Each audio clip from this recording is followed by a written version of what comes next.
So the first thing that I want to talk about is why we do this lab. So we collect a large amount of data, and we collect it over several years so that you can have the experience of what many scientists have, which is these large data sets. If you think about people who count fish in the summer at salmon weirs, or people who have been collecting data for the U.S. Fish and Wildlife Service for years, oftentimes a biologist comes to this large set of data and has to look for patterns in the data.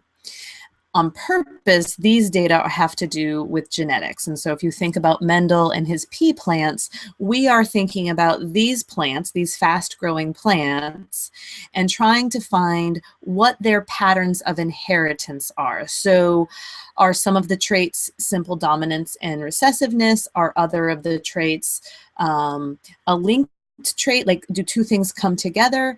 And then finally, you might also look for a continuous trait, something that varies like as if it has a bell curve.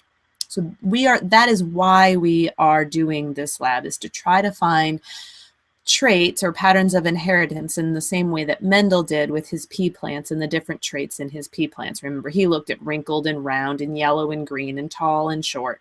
And so you have the possibility to look at tall and short, stem color, number of leaves, total plant height. So you have quite a few different options for what you might look at. The day that flowers arrive on the plants is another possibility. So there's all sorts of things. You will create 3 total graphs. And for the most part, you will be looking at a single day worth of data, and you will need to count things up in your spreadsheet. So let's go ahead and take a look first at how to filter data in a Google spreadsheet